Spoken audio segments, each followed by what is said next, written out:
Hi friends, welcome back to my channel Ajay talks. तो जैसा कि आपने थंबनेल में देख ही लिया होगा कि आज मैं किस मुद्दे पर बात करने जा रहा हूं, शहर शहर ऑनलाइन गेमिंग का कहर। और ऐसा मैंने क्यों लिखा है, क्योंकि 2 दिन पहले अखबार में एक खबर आई थी, बहुत ही छोटा सा आर्टिकल छपा था जिसमें कि लिखा था कि एक 20 वर्षीय युवक ने ऑनलाइन गेमिंग में पढ़ करके अपनी जीवन लीला समाप्त कर ली। बहुत छोटा सा आर्टिकल। मैंने उसको कुरेदने की कोशिश की, जाकर के जब सर्च किया तो पता चला कि एक 20 साल का लड़का ऑनलाइन गेमिंग खेलने की उसको लत थी, और गेमिंग कोई स्किल वाली नहीं, ठीक है ना, वहां पर पैसे लगाने वाली। लाखों रुपए वो उसमें लगा चुका था। लत इतनी भयंकर थी कि नवंबर में उसके पिता ने उसके एवज में हारे हुए पैसे जो उसने लोगों से उधार लिए थे, 3 लाख रुपए लोगों की उधारी भी चुकाई थी। साथ ही उसको कई बार कहा कि भाई मत खेलो, लेकिन फिर भी चूंकि ये लत ऐसी होती है, उसको लगता है कि हम आगे जीत जाएंगे। और बीच बीच में जितनी भी ऑनलाइन गेमिंग वाली कंपनीज होती हैं, वो थोड़े थोड़े अमाउंट्स में आपको जिताती भी रहती हैं। उस वक्त क्या करते हो आप, पिछले सारे लॉस को रिकवर करने के लिए ज्यादा राशि लगा देते हो, और वो राशि डूबनी तय मानी जाती है।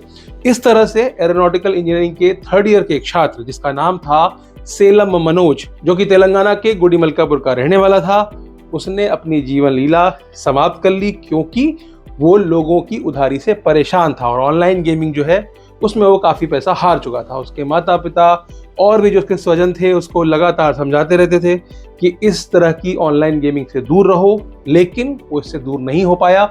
एडिक्शन इतनी ज्यादा थी, उधारी इतनी ज्यादा ले ली थी कि उसके बाद आखिरी में क्या हुआ, मानसिक तौर पे परेशानी होती है और उसके बाद कोई भी कदम बंदा उठा सकता है। अब इसी मामले में एक एंगल और जुड़ा हुआ है। वो क्या है? वो ये है कि मनोज के पिता ने ये कहा, ये आरोप लगाया कि उसने ऐसा कदम इसलिए उठाया है क्योंकि उसने 60,000 रुपए किसी इंस्टेंट लोन वाली ऐप से उधार लिए थे, और वो 60,000 रुपए वापस करने का उसके ऊपर दबाव बनाया जा रहा था। उसके रिश्तेदारों को, दोस्तों को लगातार फोन करके हैरास किया जा रहा था, और वो पैसे को मांगने की बात कर रहे थे, जिसकी वजह से परेशान होकर के, मानसिक तनाव में आकर के, चूंकि उसके पास पैसे थे नहीं, ऑलरेडी वो काफी ज्यादा उधारी में डूबा हुआ था, पिता से पैसे ले नहीं सकता था, पिता ने पहले ही उसके जो गवाए हुए पैसे थे उसकी उधारी चुकाई थी 3 लाख रुपए की, और ज्यादा चुकाने का सामर्थ्य उनके पास था नहीं। लेकिन फिर भी वो जो मनोज है वो ऑनलाइन गेमिंग में पैसे लगाता रहा, पैसे हारता रहा, और साथ में पैरेलली ये हैरेसमेंट भी चलती रही। जैसा कि आपको पता ही होगा कि आजकल एक स्कैम चल रहा है जहां पर बहुत सारी फर्जी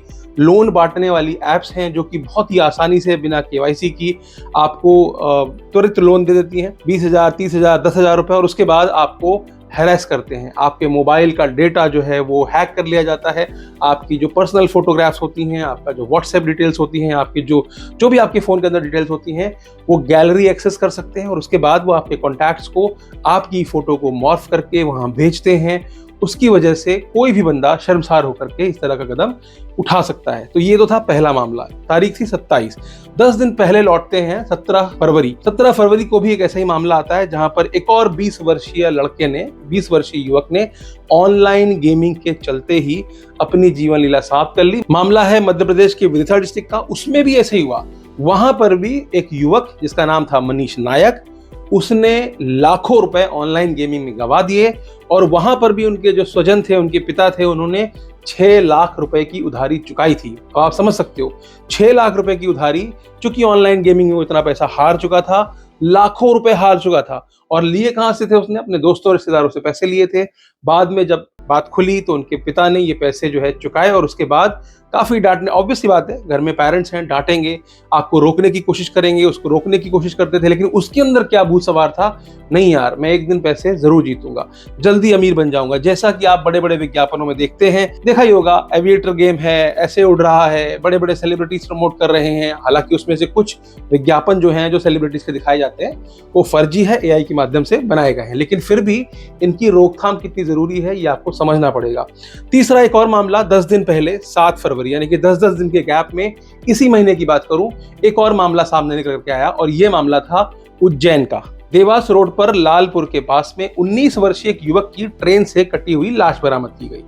सर अलग, धड़ अलग, हाथ में एक नंबर लिखा हुआ था। जब उस पर संपर्क करने की कोशिश की तो पता चला वो उसका ही नंबर था। पास में ही एक चाय की गुमटी थी, वहां जाकर पूछताछ की गई तो पता चला कि ये एक अनुज माधव नाम के एक लड़के का शव है, और ये इसने यहाँ पर आकर के अपनी जीवन लीला समाप्त खुद करी है। क्यों करी है? वही कारण है, ऑनलाइन गेमिंग। सट्टेबाजी। जैसा कि आपको मैं पहले भी बताता आया हूं, ये एक ऐसी लत होती है जिसमें कि आपको हमेशा एक क्रेविंग होती रहती है जीतने की। आप हमेशा ये मानते रहते हो कि चलो कोई बात नहीं, अब तक किस्मत ने साथ नहीं दिया था, आगे मैं जीत जाऊंगा। तो अनुज माधव जो था वो फर्स्ट ईयर के कॉलेज का स्टूडेंट था, उसको 3 पत्ती खेलने की लत थी और लाखों रुपए उसने उसमें गवा दिए थे। उसके बाद भी, पेरेंट्स के कहने के बाद भी उसको ये बात समझ में नहीं आई।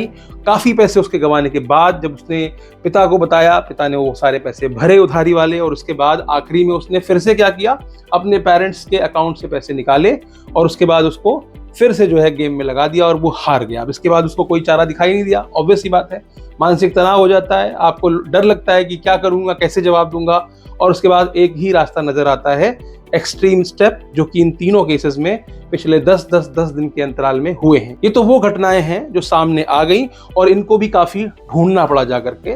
बड़े चैनल्स पे सब चीजें नहीं दिखाई जाती, इस पर बड़े बड़े डिबेट्स नहीं होते, और साथ में जो बड़े बड़े लोग हैं इनमें से कई सारे तो मीडिया से ही निकल करके आए हैं। उन्होंने अपने अपने प्लेटफॉर्म्स पर जाकर के एक बड़ी ऑडियंस इकट्ठा कर ली है और वहां पर वो क्या प्रमोट कर रहे हैं, इन्हीं चीजों को प्रमोट कर रहे हैं। ये सट्टेबाजी वाली ऐप्स को प्रमोट कर रहे हैं जहां पर गेम ऑफ चांस चलता है, गेम ऑफ स्किल्स नहीं चलता है, जिसके बारे में बहुत ही स्पष्ट है कानून में, लेकिन इसकी कोई देखरेख करने वाली बात है नहीं। पिछले वीडियो में मैंने आपको बताया था किस तरह से एक बड़ा इन्फ्लुएंसर शिवम मलिक, उसने जो है एक वीडियो डाला था एक प्रोबो ऐप के नाम पर, और वहां पर लगभग 10 मिलियन लोगों ने उसको देखा था। 10 मिलियन लोगों ने देखा था। उसके बाद उसके कमेंट भी मैंने आपको दिखाए थे, किस तरह से लोग उनको गालियां दे रहे थे। और उसके बाद क्या किया उन्होंने, बड़ी इंटरेस्टिंग बात बताता हूं मैं आपको, उन्होंने वो वीडियो डिलीट कर दी। ठीक है, वो वीडियो डिलीट कर दी। मेरे पास स्क्रीनशॉट है, मैंने तो वीडियो बनाया था उसके ऊपर। 10 मिलियन की उस वीडियो को डिलीट करने के बाद एक और नई वीडियो अपलोड की गई, ठीक उसी ऐप को प्रमोट करते हुए, उसके 3 से 4 दिन के अंदर। यानी कि पहली बार के वीडियो से 10 मिलियन से अधिक लोगों ने पैसे गवाए।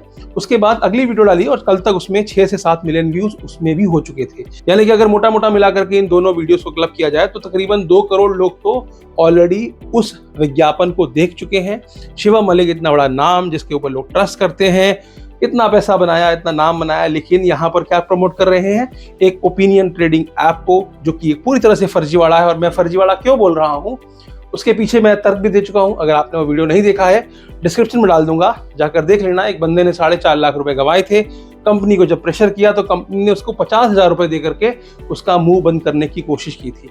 वहां पर कर क्या रहे हो आप, इंडिया मैच जीतेगा या नहीं जीतेगा इस पे आप सट्टा लगा रहे हो। सीधे सीधे अगर हिंदी में बात की जाए तो ये है। अंग्रेजी में भले ही उसको आप कितना डेकोरेशन करके बोल दो कि ओपिनियन ट्रेडिंग है, फलाना है, ढिमाका है, ये कोई ओपिनियन ट्रेडिंग नहीं है। साफ साफ शब्दों में ये एक सट्टेबाजी की ऐप है। यहाँ पर आपको बता देता हूं कि यही नहीं है, मैं ऐसा नहीं कि कोई इनसे हेट है मेरा। बड़े बड़े लोग, एक शुभांकर मिश्रा जी हैं, आज तक को छोड़ करके आए, पहले तमाम चैनल्स पे काम किया, बहुत बड़ी बड़ी बातें करके उन्होंने अपना प्लेटफॉर्म चालू किया। उन्होंने कहा नहीं मैं तो अपना चैनल शुरू करूंगा, वहां पर बोलने की आज़ादी नहीं होती, सच्चाई, फलाना ढिमका। आज क्या कर रहे हैं, वही वापस ओपिनियन ट्रेडिंग। पैसा मोटा मिला है। और आपको बता देता हूँ, इंस्टाग्राम में आज के डेट में अगर आपकी बहुत अच्छी ऑडियंस है ना, तो आपको सबसे ज्यादा प्रमोशन किस चीज के मिलते हैं पता है आपको, सट्टेबाजी वाली एप्स के। और उसमें मोटा पैसा भी मिलता है यकीनन।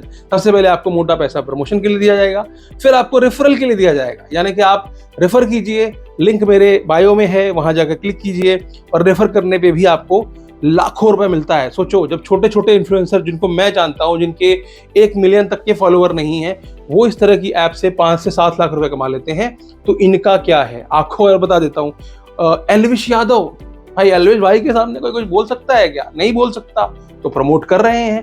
कैरी मिनाटी मैंने दिखाया था पिछली बार, आकाश चोपड़ा जो कमेंटेटर है, क्रिकेटर रहे हैं, वो भी इसको प्रमोट कर रहे हैं। तो ऐसा नहीं है, प्रमोट करने से पहले ये लोग नहीं देखते कि ये क्या कर रही है, क्या नहीं कर रही है। सिर्फ कंपनी इंडिया में रजिस्टर है, इसका मतलब ये नहीं कि वो जो कुछ कर रहे हैं वो सही कर रहे हैं। और एक इंटरेस्टिंग बात बता देता हूँ, आप प्रोबो के खुद के इंस्टाग्राम में अकाउंट में जाइए, वो खुद ये नहीं कहता कि मैं ओपिनियन ट्रेडिंग करता हूँ। जाके सर्च कर लो, मैं आपको दिखा देता हूँ। ये प्रोबो इंडिया का अकाउंट है और इसमें केवल न्यूज प्रमोट की जाती है।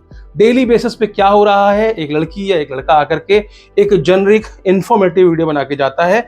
वहां पर कहीं नहीं कहा जाता कि आपको कोई ओपिनियन ट्रेडिंग देनी है या कोई आपको इसका हाँ या ना बताना है, कुछ भी नहीं सिखाया गया है। आप खुद जाकर देख लो। यानी कि खुद प्रोबो इंडिया अपने ऐप में अपने इस सट्टेबाजी वाली चीजों को प्रमोट नहीं कर रहा है, और बड़े बड़े इन्फ्लुएंसर्स को ये पैसा देते हैं और उसके बाद कुछ दिनों बाद कहते हैं कि आप इस वीडियो को डिलीट कर लीजिए। आपने डिलीट किया, उसके पहले लाखों लोगों ने देख लिया, लाखों लोग इसमें पड़ गए, लाखों लोगों ने पैसा लगा दिया। ये तो एक कंपनी के बारे में बात की, ऐसी सैकड़ों में कंपनियां हैं। कोई कलर प्रोटेक्शन के नाम पे खेल रहा है, कोई ओपिनियन ट्रेडिंग के नाम पे खेल रहा है, कोई इन्वेस्टमेंट, फेक इन्वेस्टमेंट बड़े बड़े ब्रांड्स के नाम पर बना रहा है। बड़े बड़े ब्रांड्स के नाम पे ऐप बनाई जाती है, वहां पर आपको कहा जाता है कि ये 500 रुपए लगाइए, डेली आपको 20 रुपए मिलेंगे। उसके बाद लोगों को जोड़िए, लोगों को जोड़ने के इतने पैसे मिलेंगे। बड़े बड़े जो टेक इन्फ्लुएंसर है, सो कॉल्ड 90% से ज्यादा जो टेक इन्फ्लुएंसर्स हैं, वो आज की डेट में ऐसे ही पैसे कमा रहे हैं। चैनल से पैसा नहीं आ रहा है, पैसा कहाँ से आ रहा है? ऐसी फर्जी ऐप्स को प्रमोट करने। वो सोचते ही नहीं कि हमारी ऑडियंस के साथ क्या होगा। वो सारी जिम्मेदारी ऑडियंस के ऊपर छोड़ करके अपना काम बनता भाड़ में जाए जनता वाली लाइन को अच्छी तरह से फॉलो कर रहे हैं और अपना जेब भरने का काम कर रहे हैं। तो आपको यहाँ क्या करना है? आपको सतर्क रहना है। पिछले साल की बात करूं तो तमिलनाडु में ऑनलाइन गेमिंग को बैन किया गया था। क्यों किया गया था? क्योंकि 40 से अधिक लोगों ने अपनी जीवन लीला समाप्त कर ली थी इन्हीं सब ऑनलाइन गेमिंग के एप्स में पढ़ने के चक्कर में। और जाने कितने लोग होंगे जो घुट घुट के जी रहे होंगे, जाने कितने लोग होंगे जिन्होंने अपना लाखों रुपया गवाया होगा। चूंकि 3 न्यूज ऐसी आई हैं जिसमें कि एक्सट्रीम स्टेप उठा लिया, इसलिए हम डिस्कशन कर रहे हैं, राइट। लेकिन जहां पर मान लीजिए एक्सट्रीम स्टेप नहीं उठाया है, अपनी पढ़ाई खराब कर ली, अपना पैसा खराब कर लिया, माँ बाप अपनी जो भी पूरे उम्र की जो बचा करके सेविंग्स रखते हैं वो सारा अपने बच्चे की इस नादानी पे जो है चुकाने में लगा देते हैं। उसके एजुकेशन में लगाने वाला पैसा था या उसकी शादी में जो लगाने वाला पैसा था, वो सारा इस तरह की उधारियां चुकाने में लगाया जा रहा है। अच्छा, एक और मैं इंटरेस्टिंग फैक्ट बता देता हूँ आपको। बड़ी बड़ी कंपनीज हैं, फ्लिपकार्ट, अमेजॉन, कितनी कंपनी एग्जिट कर गई, बह गई, है ना। एक कंपनी को दूसरी कंपनी ने टेक ओवर कर लिया, बिकने की नौबत आ गई, लॉस में चल रही हैं। लेकिन ऑनलाइन गेमिंग की कोई भी कंपनी आप मुझे बता दीजिए जो लॉस में चल रही है। यहाँ पर इन्वेस्टर्स की भी कमी नहीं है। इन्वेस्टर बहुत पैसा लगाता है क्योंकि उसको मालूम है कि यही एक ऐसा क्षेत्र है, यही एक ऐसा बिजनेस है, व्यवसाय है जहां पर लॉस तो होना ही नहीं है। तो आप सभी लोगों से निवेदन है कि अपना दिमाग लगाइए। ये लोग तो पैसे कमाने के लिए कर रहे हैं, आपको इसमें हार ही मिलनी है। शुरुआत में थोड़ा मोड़ा जीतने के बाद आपका आत्मविश्वास बढ़ जाता है, फिर आप एक बड़ी राशि हार जाते हैं, उसके बाद फिर से आपको छोटी सी राशि जिता दी जाती है, फिर आप बड़ी राशि हारते हैं और ये क्रम लगातार चलता रहता है। आप इस जिद में खेलते चले जाते हैं कि कभी ना कभी मैं जरूर जीतूंगा और बड़ा जीतूंगा, और आप उसमें अपना सब कुछ दांव पर लगा देते हैं। तो आपका इस बारे में क्या कहना है कमेंट सेक्शन में जरूर बताइएगा। आज के लिए सिर्फ इतना ही, फिर मिलेंगे किसी और वीडियो में। वीडियो अच्छी लगी हो तो लाइक कर दीजिएगा, चैनल पर नए हो तो सब्सक्राइब करते हुए जाइएगा, और दोस्तों रिश्तेदारों को अगर इस तरह के स्कैम संबंधित वीडियोस भेजना चाहते हो तो इस तरह की वीडियोस को जरूर शेयर किया कीजिए ताकि वो भी इस तरह के स्कैम में पड़ने से बच सकें।